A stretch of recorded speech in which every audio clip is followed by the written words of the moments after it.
Hello, everyone. This is Manoj Tandon, your host of Security Confidential. Welcome to another great episode. We have a fantastic guest for you today.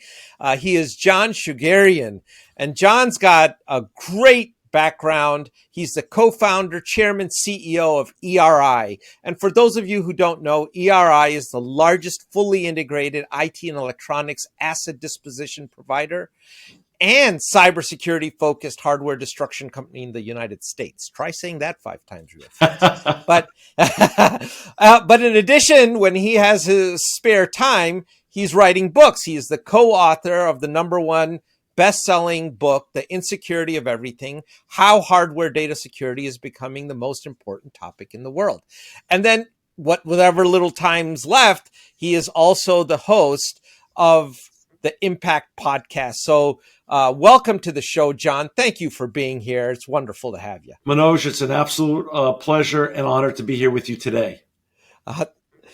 There's so many questions to get through. I hope we can get through them. But, whenever we have someone that's been as successful as you and has built success on their own and they're an entrepreneur, we'd love to get a little bit about your background. What was your origin as an entrepreneur? How did you get into this? Yeah, my dad and my grandfather were Armenian immigrants. My grandfather was an Armenian immigrant, came to New York City and opened up one of the first Oriental rug stores on Fifth Avenue in New York, and basically sell Persian rugs. And my father then took my grandfather's success and grew it by opening up a printing shop in New Jersey. So we were in the printing business and the rugs in the printing business growing up. So I got to see 2 great entrepreneurs at work who worked tirelessly to give their children and grandchildren better opportunities in terms of education, which is the classic immigrant story in this great country of ours. It's an immigration nation, as you and I both know, Manoj. Yep. And I got the opportunity to go get a great education, but I realized that I really didn't want to go the classic route. I wanted to follow my Armenian roots and become an entrepreneur. And my mom was a social worker, so you take social worker and entrepreneur together, and you get social entrepreneur. Now, there was no social entrepreneur classes or classic learning when I was a kid. I'm 60 years old, so I had to go find my way and then discover what that meant. And so I did traditional stuff. I did real estate development. And on one of my real estate developments, it was in LA during the what was then called the Rodney King riots, which are now called I remember that. Riots, right? Yeah. I got the opportunity after those riots, when the city was all battling with each other ethnically and culturally, to meet a guy named Father Greg Boyle. And we started together Homeboy Industries. And Homeboy Industries became a great beacon of hope for urban renewal and jobs for young people that are impacted by gangs and other negative influences in society. And it was at that moment I realized, social entrepreneur. You can make a good profit, but also you can make an impact and you can make a difference. And at that point, then my wife and I took that experience, and everything we went into after that had to make a profit, but also had to make an impact and make the world a better place. And that's what we did with all of subsequent businesses. This is maybe, I'm not even sure what number startup this is now, but some of the more relevant startups along the way that I'm really, really proud of are financialaid.com, which I co-founded with my 2 partners, Mike and Matt O'Brien, in 1998, which sounds like 24 years ago, sounds long ago, but that was the year Google started as well. And that's right. And we got very lucky with that, and that became a big success. And that then that led to this ERI, and we started ERI.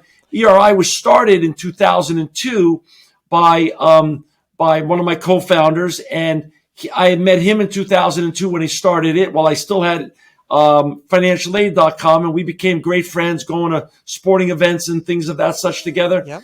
And then when we sold financialaid.com, he said, can you come and bring some of that magic over to this company, because we're doing a lot of business and doing a lot of volume, but we need some help and we need to make a profit. And we turned it around and we renamed the business and brought it to Fresno, California.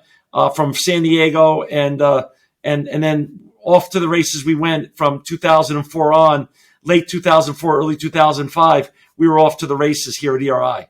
Yeah, and you guys have been immensely successful. But would you say then, this explains a lot of things that, you've had, with mom being a social worker and dad being an entrepreneur, doing businesses that do good for others.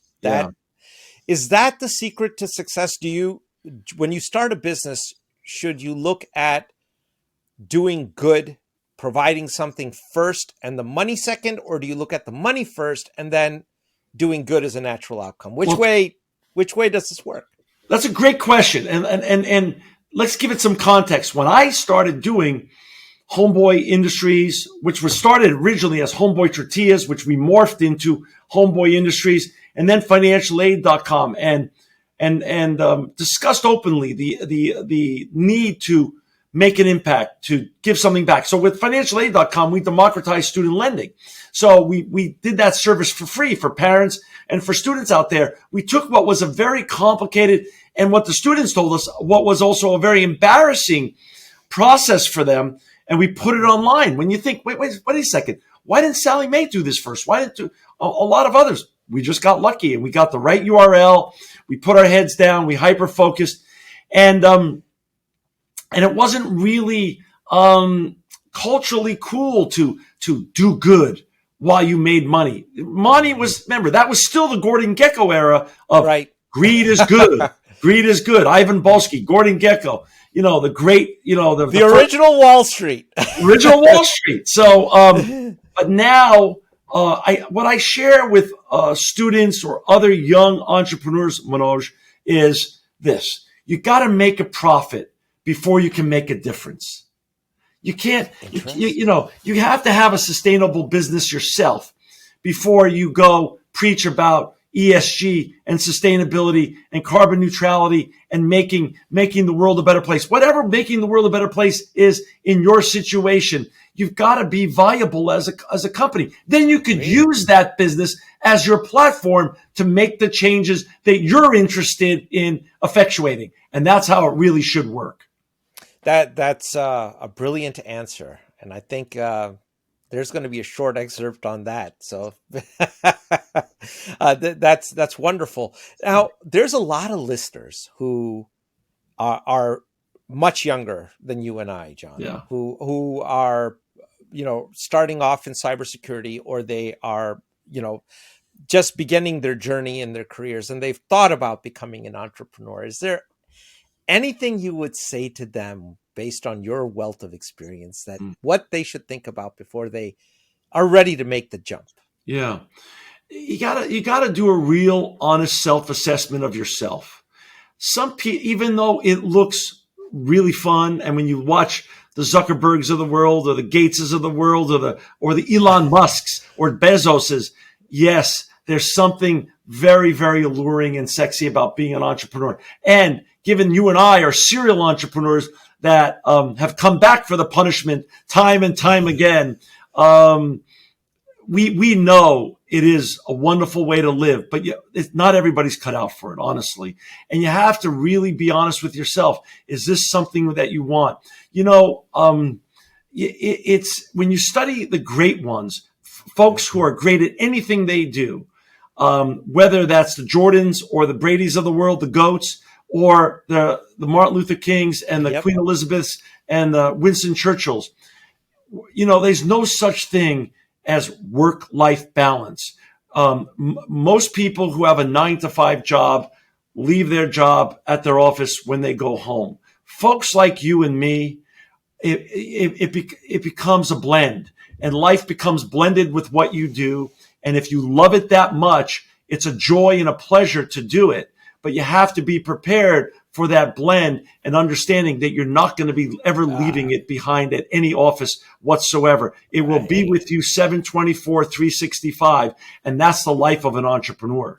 Yeah. And it's that what you're saying is absolutely true. And it's imposed upon you. There's no way around it, actually. I mean, I can tell you that there's not been a single day when I could predict what would happen on that day. It's always been something new. And right. And the nice thing about us, as we've evolved and gone and started numerous businesses and gotten older and hopefully gotten a little maybe wisdom, maybe perspective, is that the one thing that does come with successful entrepreneurs that continue to make successful businesses and move on and do others is pattern recognition. So pattern recognition is something that that should come to us because we've put the 10,000 or 20,000 hours in, and that's what we get with both age and experience and doing this and honing our craft over and over and over again. You know, I got to admit, I had never thought of it that way. So yeah. I learned something new today. Thanks for that insight there, John. Sure. That's really good.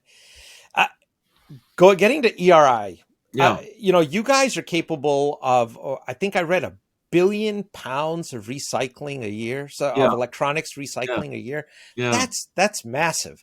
That's a lot. That's just the electronic waste side, but there's also the data destruction aspect of your business, which, and you guys have, I think you were one of the first companies to achieve SOC2 compliance on that. We're the only recycler in the world. And this is still a shock to me to say this out loud and even for my own ears to hear it while I share it with you again, Manoj. We're the only recycler in the world of electronics and data destruction company in our industry that's SOC2 compliant and certified. So how does that work? You know, there's so much, I think I want to say there was an episode of Dirty Jobs on this topic. And so my knowledge about recycling is limited to that. I will freely admit. Yeah. But what I understand is that when electronics are recycled and we all know it, if we're going to drop this iPhone off, there's a huge amount of data on this. 100%. If we drop our cameras off or a hard drive or a SSD or whatever it might be, what are you guys doing when those devices come across your recycling pallet? It's a great question. And it depends on a couple of things. It depends on the client, first of all.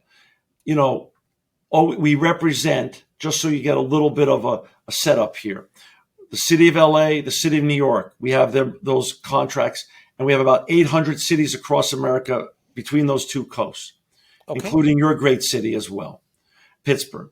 Secondarily, we represent the big OEMs, Samsung, LG, and every OEM you could think about, we work for, both in the United States and around the world. Then when you think about the big retailers, we're the group that created the Take Back program in 2006 and 7 with Best Buy and managed their Take Back in their stores, Staples, Costco, Amazon, Target, the list goes on. So we're seeing a varied amount of electronics, both big and small. So it depends on the generator of the old electronics. Some are must destroy, and some have contracts that say, hey, whatever that can be fixed and retested and repackaged and resold, do that, because that's a very legitimate and credible form of recycling too. Of course, those materials also have to go under the DoD 7 wipe system, where you destroy all the data that's inside of them and retest it and make sure the data is gone. That's a complicated and serious issue as well, and go as part of the process. So there's a couple of things that happen. The materials come in, we see who the materials are from. If it's refix and resell, then that's what we do with those materials. And then that material is resold into both the domestic markets and secondary and tertiary markets around the world. Most likely the materials come in and they're under a must destroy. We do the work for Department of Homeland Security, for the FBI, and many other 3-letter agencies. They want must destroy. So that material comes in, and if there's any glass involved, we pull the monitor or the glass out of it. The rest of it then goes into what we've designed and built proprietarily, the world's largest electronic waste shredders. And those shredders shred these materials into what it becomes. And this is sort of an order of volume: shredded steel, shredded plastic, shredded aluminum, copper, and then the precious metals: gold, silver, lead, palladium, etc. And all those materials, here's the great part of the story: all those materials get sold back to smelters, and they go back for beneficial reuse. So this is a zero landfill business. We just opened up our 9th facility in Goodyear, Arizona. We have 9 facilities, 1,200 employees, and we're processing millions of pounds of electronic waste every day, and none of it's going to a landfill. And that's the exciting part of what we're doing right now. Wow, that's fantastic. And out of curiosity, how much, like in a billion pounds, how much gold, silver, precious metal stuff comes out of it? Honestly, that's the curious side of me. It's a great question, and I wish I was a mathematical genius and could do the math for you. But here's the interesting part: we got in the business. Well, my partner Aaron Blum, who started the business, I have 4 co-founders: my wife Tammy Shegerian, the co-founder Aaron Blum, who started the original company under a different name in 2002, and my partner from financialaid.com, Kevin Dillon, who grew up with Aaron. So that was the connection. And so the 4 of us started this, jump-started it in late 04, early 05. Back then, electronics had a lot more precious metals in them than they do today. They still have a load of them in them. But interestingly enough, Manoj, copper is one of the commodities that and material resources that's in very short supply. Why? With the electrification of the planet, EVs and other great technologies that the Elon Musks are coming out with, and other great entrepreneurs like Elon Musk, we need more copper than exists on the planet. So recycled copper is more valuable than ever before. And when you look at the statistics of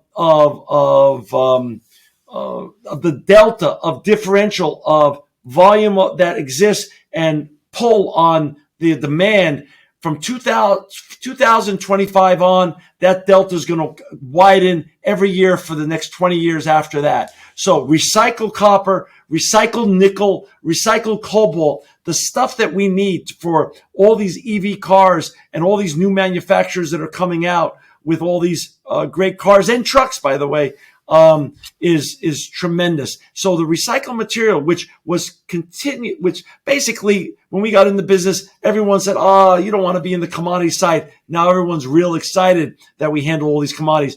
And the other interesting thing is the OEMs also want to buy back these commodities from us because they want to make their new cell phones, which you just held up, and their new laptops and printers out of more recycled material, because their constituents, the young people that are voting with their wallets and their pocketbooks, want to buy greener, more sustainable products. Absolutely. And that genie is out of the bottle, and it's going to continue to grow. And that's a good thing for the planet. 100%.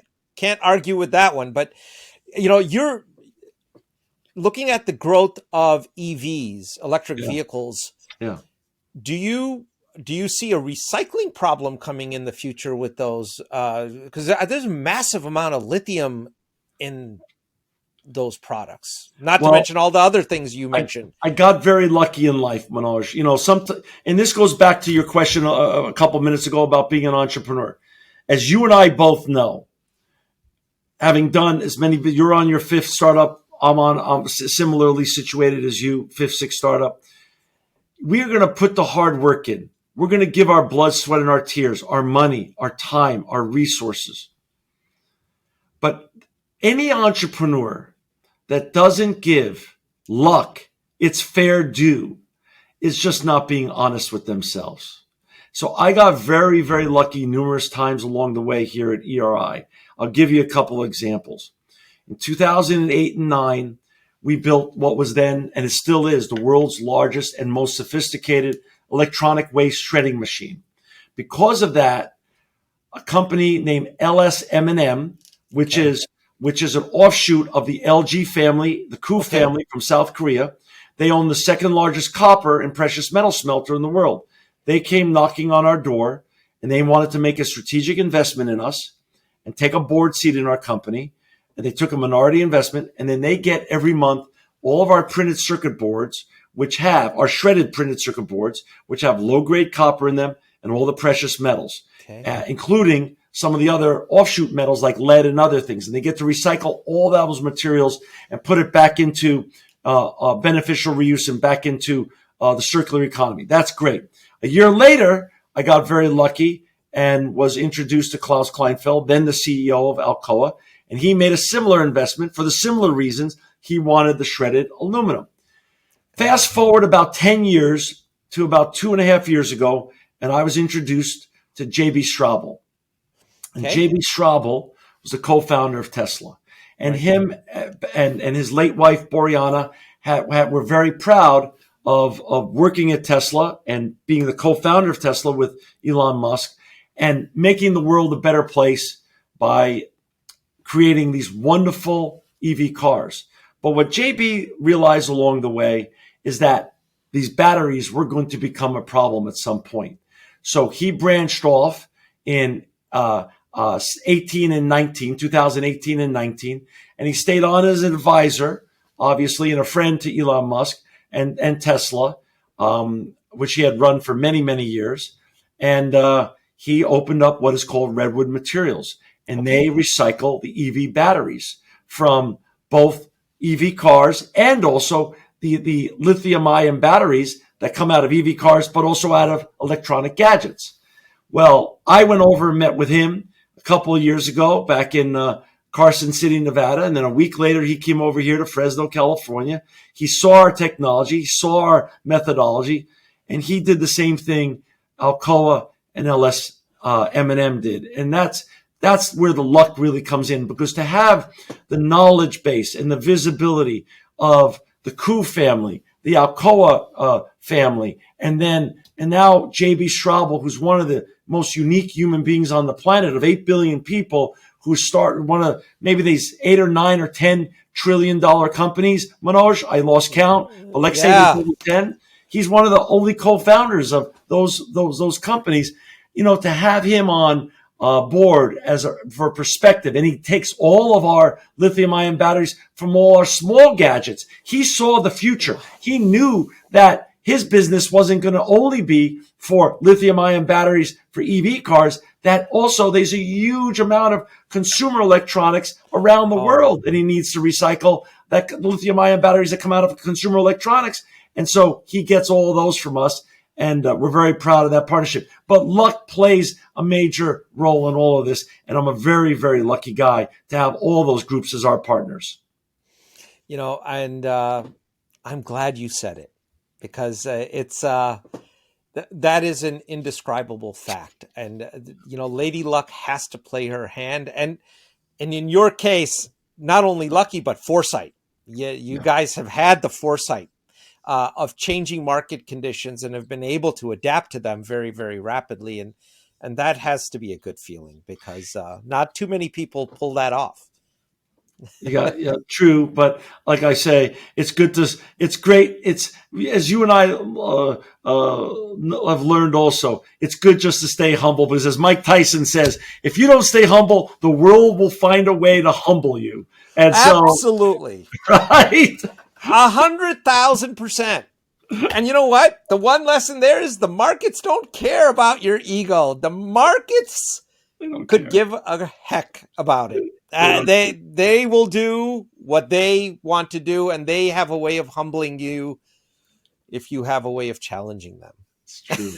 Yes, it's very true, Manoj. But to the end of the Redwood story, the great news is he takes the batteries and he recycles 100% of them. The lithium, the cobalt, the nickel, the copper, the black mass, all goes into new batteries and into new materials. And so he's accomplished his goal. And now Redwood Materials is the world's largest lithium-ion battery recycler. And again, he's in the same position we are. None of it goes to a landfill. That's fantastic. Yeah, it's a great story. Well, it's not just the landfill, but you guys are actually, it'd be interesting, you know, the amount of recycling you folks are doing. How does that impact the mining chain on these precious metals? Because there's a lot of dubious people doing dubious things in that industry, right? And 100%. You guys might be helping curtail a little bit of that. At least it'd be nice to think that.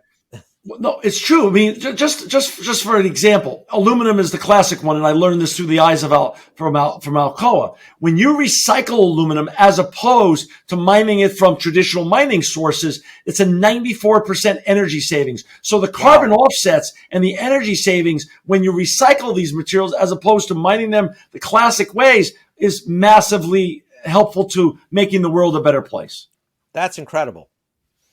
I didn't know bauxite was that crazy to go pull out of the ground. It is. So, let's switch back. Let's jump back to cybersecurity here real quick and talk a little bit about hardware hacking. Yeah. Okay, how serious a problem is it? And give us your thoughts here. Okay. So here's how this whole thing goes. If you really want to know how the evolution happened, again, Lady Luck had her hand on me in 2017. But let me get there first. Can you put a phone call into her for me? I could use a little bit of her help here. Just tell me what you need. I can whisper to her. I have a direct line now. At 60, she gave me a direct line. She didn't let me have a direct line at 30, though. She let me make every mistake on the planet at 30. So in 2011 and 12, we started realizing at ERI, wait a second, we've seen the advent of Palantir. We've seen the advent of LifeLock down in Arizona and this whole personal security thing becoming big. And we started seeing all these shredded trucks all around the United States. They became ubiquitous to cities and they're shredding data on paper. So we started saying, how about data and hardware? And Manoj, nobody, not a potential client, not a current client, not anybody in the media. Nobody wanted to hear that story. Nobody cared one little bit about what we were saying. They said, oh, that has nothing to do with data security, nothing to do, makes no sense whatsoever. Until I was in a conference in New York City. It was a cybersecurity conference and I was on a panel. And the gentleman who hosted the panel, who was the moderator, was a man named Robert Hackett. Okay. Robert Hackett is the lead writer for cybersecurity for Fortune magazine. So after we finished making our remarks, there was 3 of us on the panel. He said, can I have your business card? I said, sure. Why? He goes, I'd like to talk to my editors about your comments today. And true to his word, about a week later, he called me up. He said, we are in shock here at Fortune. We've only covered, this is 2017, we've only covered the software side of cybersecurity. And we've never covered the hardware side, which we realize now through your eyes and your comments last week as a very legitimate and credible potential source of hardware hacking, of real hacking. He says, can we do a story on what you do at ERI? I said, of course. He was a lovely human being. He wrote a 1-page story in Fortune magazine. Jamie Dimon was on the cover. I remember very well. And the name of the story was Dead But Not Forgotten. And the last sentence of the story is all that's important to your listeners. The last sentence of his article said this: it turns out that electronic waste is not only an environmental hazard, but a cybersecurity one as well. And Manoj, Lady Luck, took her lightning bolt and struck it on us again. And all of a sudden, we took that article and we took it to every potential client, every existing client, everybody else in the media and said, you see, we weren't lying. We weren't kidding. We weren't just making stuff up. And people started listening because Robert Hackett said it so. And that's how it went. That's wow, man. I got to tell you, you and Lady Luck have quite a relationship there. But at the same time, a lot of what we're trying to do at Dark Rhino, it really, when you were telling this, I was thinking when people think of cybersecurity, they're really just thinking software. They're really thinking technology.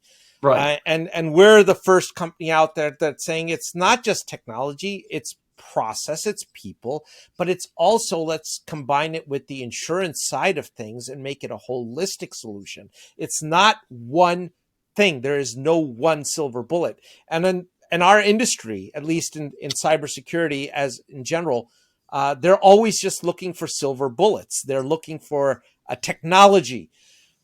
Technology needs enablement. Enablement requires process. Process requires people. And that, if that chain is not functional, I don't care what gadget you buy. And then ultimately, no gadget works 100% of the time. That's right. So you got to back up your risk somehow. And that's right. where insurance comes into play. But insurance companies don't know how to manage that risk because cyber is something that's kind of alien to them. And that's what we're combining. It's a lot like the lifelike model of yesteryear. So when you mentioned that, I was like, I had a big smile on my face. I was like, well, that's brilliant. I think it's brilliant. Frankly speaking, I've seen that as a massive opportunity for years. I think you're right on something, right on time. I think companies that take care and use appropriate services, both on the software side, which I know very little about, but I know on the hardware side, like a company like ERI, they should be getting insurance discounts in the cyber world as opposed to other people who are just going through the, world and not even paying attention to their risks that are out there. That's you're spot on. But I can tell you, well, you could probably convince a major insurance carrier to listen to you on that topic. A little company like us hasn't been so lucky with that effort. Right. But that brings up a point when the individuals, when you look at all the electronics that permeate our lives. Yeah. Okay. When we go or someone is thinking about throwing that out in the trash or recycling it, what is your guidance to them on things they should be doing before they even unplug that machine from the outlet or the charger? Yeah. My guidance to all of your listeners, we're now going into 2023, and there's nobody that I know, Manoj, that doesn't want their children, their grandchildren, their family members, their friends to breathe cleaner air or drink cleaner water and just make the world a better and cleaner and nicer place. No matter what political affiliation or ideologies that people possess or are accustomed to, we all really believe in a cleaner environment. And so the first thing I have to say is electronics are becoming a bigger problem. I'll just set this up for you. When we got in the business, electronic waste was the fastest growing solid waste stream in the world. Now, 18, 17, 19 years later, whatever you want to call it, here's the sad statistic. It's now not only the fastest growing solid waste stream in the world, it's the fastest growing solid waste stream by an order of magnitude of 2 to 4 times the second fastest growing solid waste stream, which is single use post-consumer plastic. So that's really sad. But why did that happen? We have the proliferation and the ubiquity of electronics. So on my hand, I'm wearing my Oura Ring. My Oura Ring is electronic waste when it comes to my Garmin watch, the cell phone that you held up earlier, our EV cars, our Alexa, Nest, everything that we use now, Ring is all electronics. We're surrounded. Oh, now my Alexa's even talking to me now. Yeah, there she is. Out, Alexa, chill out. She's speaking up. But you couldn't have timed that any better. All right. but seriously, the ubiquity of electronics. So here's the deal. The sad statistics for your listeners to really hear is this. According to the United Nations, only approximately 17% of all electronics that are being used in the world are being responsibly destroyed and recycled. So the delta of opportunity for all of us to do better, all of us as stakeholders in the environment and also in data protection is massive. So don't throw it in the trash because you just don't know nowadays who is going to be rumbling through any trash bin whatsoever. And the goal is to get your old electronics to a responsible recycler. Now, ERI has lots of great competition, lots of responsible recyclers out there that do the right thing. But unfortunately, there's more bad actors than good actors. So you have to really do your homework and make sure you use a good recycler. And if you're not going to use a good recycler directly, make sure the city that you live in, the municipality that you live in, or the retailer that you're dropping it off in actually is using a recycler that adheres to the best practices of data destruction and environmental protection. And I would imagine that minimally they should also at least do some hygiene on the products, wipe them before you drop them, even at a responsible recycler. 100%, as much as they can do, get rid of the old data as much to your knowledge base as possible. Some people are geeks and they know how to read the manuals or go online and know how to do the wipes and they do it themselves. Some people just take go the old school way and they take a hammer to it, or they drive a stake through it. And I've seen all sorts of Fred Flintstone-esque type ways as well. It doesn't matter. But as much as you can, wipe the data and then get it to a responsible recycler. Correct. So Fred Flintstone, that conjures up an image, a guy with a drill there going through. Is it possible that even if someone has done the Fred Flintstone-esque technique, that data is recoverable and it's really not?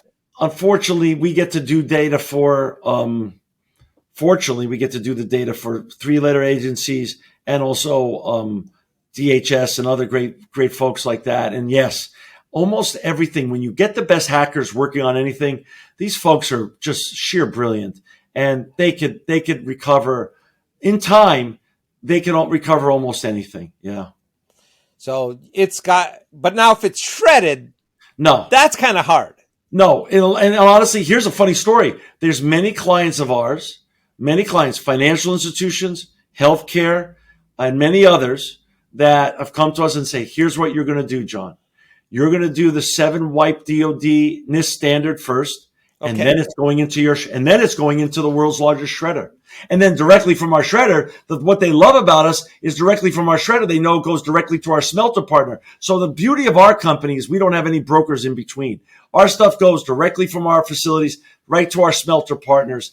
And the big financial institutions, the DHS, the FBI, and other, healthcare agencies, this has become an issue of paramount importance to everybody now. So you're able to guarantee then that data is gone. It's history. Gone. Yeah, it's history. And we didn't talk about, but one thing to bring up, Manoj, is this issue that happened along the way called May of 18. It came to EU GDPR, and GDPR put in all the standards when it comes to privacy and the ability for governments to now go after institutions, both public and private, that are mishandling their clients or constituents' data. And GDPR then came to America. And of course, as Washington goes, Washington just kept fumbling the ball and creating all sorts of different bills that never got passed. So the states started saying, we're not going to wait for you, Washington, to get your act together. We're going to pass our own versions of GDPR. So far, about 9 states have passed their own version of GDPR. And according to cybersecurity experts that are much smarter than I am, every state in this nation will have their own version of GDPR by the end of 2025. Wow. Yeah, and it's just a matter of time before it becomes ubiquitous across the planet. 100%. I don't see that stopping, and I don't think it should be. I think people, I know that GDPR is causing a lot of heartburn in the tech industry to a lot of players, especially those who are making money off of data analytics.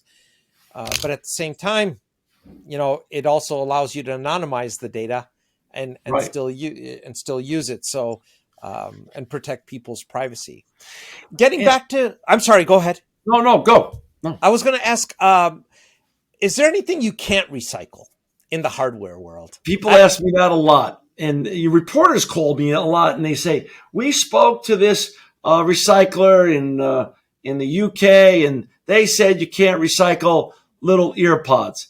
Manoj, everything's recyclable. Now, let me clarify. Yes, some things are more difficult than others. So ear pods, those little buds that go on our ear, made by all different manufacturers, they have lithium-ion batteries in them, so they need to be recycled responsibly, yes. But they take more manpower to be able to delicately take those the plastic off, recover the batteries out, so the batteries can go to Redwood Materials in JB Straubel's place. You just can't do that willy-nilly. You can't hit it with a hammer because that could set off the battery itself and damage the battery and create a situation where the battery will then for sure be more explosive, etc. And so, yes, everything can be recycled. Some things easier than others. That sounds like it's very labor intensive to actually recycle some of these. You got to pull these things apart then. Yeah. Yeah. That's why, people say, when can you, everything else, John's being automated. When can you fully automate ERI? The answer is never. And people say, but why?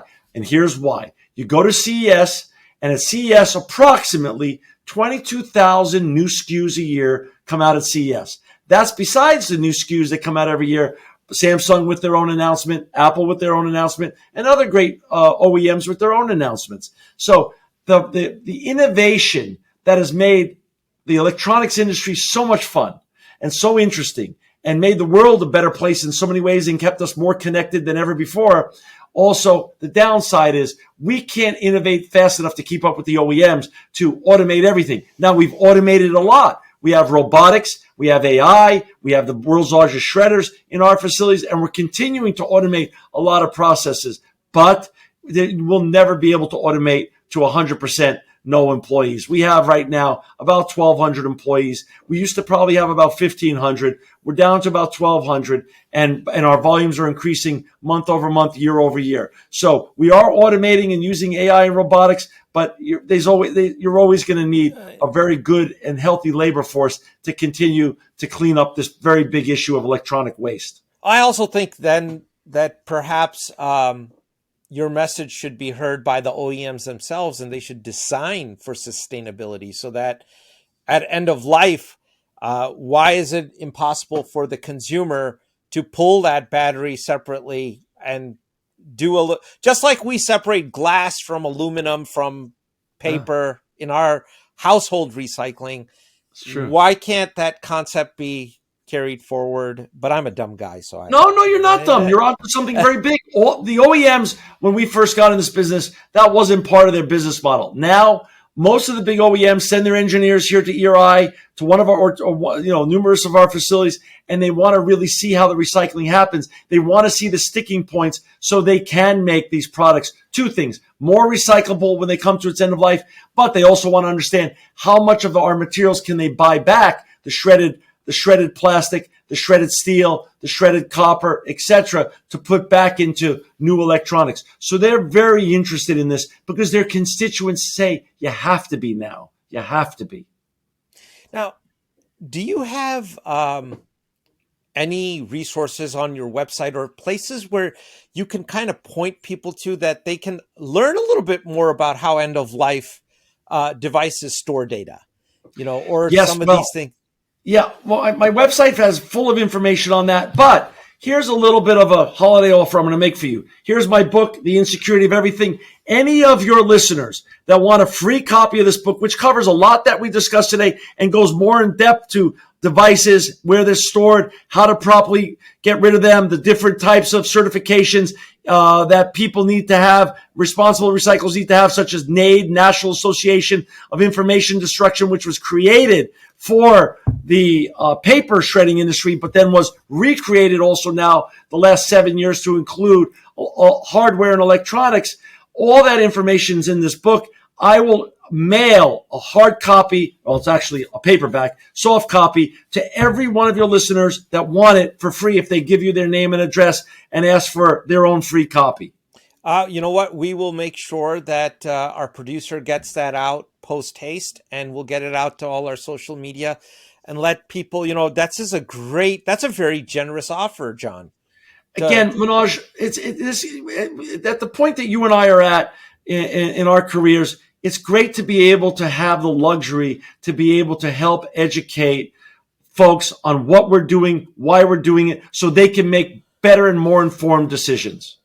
That's, I'm hoping you're going to have a lot of takers. Now, is there a charity they can donate to that would get them a signed copy? I gotta ask the question. I'm sorry. If any of your listeners want a signed copy, I'm happy to sign copies for them, and we'll mail them directly to their home or their office, a signed copy. So no problem whatsoever. No problem. No charity, no donations necessary, nothing. I want to make this a full-on offer for all your great listeners because what you're doing is such an important service, and your podcast is doing such important work. that the mainstream media doesn't cover. And that's why like I said, I'm honored to be here, and I'm just honored to help spread the education. So tell us about the book a little bit. Let's get into that, The Insecurity of Everything. What else is in there? Tell us about it here. It just basically explains the different certifications out there, how bad things happen to people who mean well, but just are unknowing. For instance, there's so many occasions where we've had, Manoj, and some of these examples are given in the book, where someone will call us and say, John, and they'll call from a 3-letter agency in Washington, D.C., or some other federal agency, and they'll say, hey, we need to get a bid on cleaning out this warehouse in Virginia or in Maryland, and we'll give them a bid. And the bid will be X amount of dollars for millions or sometimes hundreds of thousands of pounds of electronic waste, government electronic waste. And we won't hear back from them. And we'll call them back a month or two later and say, well, what'd you do with this stuff? Oh, they said, we took your price to our boss, and our boss said, no, use the other vendor, the guy who said he'd come pick up those materials for free. And Manoj, here's the great lesson. Time and time again, we've learned there's no such thing as responsibility. It never is free. For free. There's not. You can't go to your doctor for free, your lawyer for free, your accountant for free, your investment banker for free. There's no such thing as free. Recycling for responsible recycling and data destruction. And so what happens to those materials, and then people come back to us and they ask us to help trace them, and there's all sorts of issues. And the FBI has come to us and asked us to help track these materials. So what happens is those folks who pick it up for free typically put it in a container. They sell it to the highest bidder. Now, here's the story. 20 years ago, the highest bidder typically was in Asia, who wanted to basically get the copper, the gold, the silver out of the materials. Now the highest bidder, on many occasions, especially from containers coming from the East Coast, are in the Middle East because they want to pull the hard drives, destroy the carcasses by throwing them in oceans or deserts or burning them. And they want to try to reverse engineer either corporate or government secrets by just pulling the hard drives and buying these things by the container, which come off our shores of the United States of America. So that's what's in this book. These tales of disaster that can happen by benign neglect of well-meaning bureaucrats or other nice people who trying to save a dime, but could create a catastrophe because they're trying to save a couple dollars. That's the story of cybersecurity in a nutshell. In general, I could think of so many. I have my own that I've seen many a times. In yesteryear, when we all used to travel so much prior to COVID, I have rented cars from our favorite rental car agencies. And how many times is the entire address book on that vehicle's Manoj? I never would have guessed when I got in this industry that those companies would be my clients. And for the reasons you just said, they're all becoming our clients. Not all of them yet, but one by one for the exact reason you said, because cars now are just a risk factor. Most people, they get in the car, they're rushing to their first appointment when they get to a new city. They're pressing all the accept buttons and all, and they're not even realizing what they're pressing. And as you said, everything on their lap or in their laptop is just downloaded into the car. It's into the car. And 9 out of 10 times they're not hitting the delete all button or reformat button when they return the vehicle. So you're 100% right. This is what's going on. Gave it away.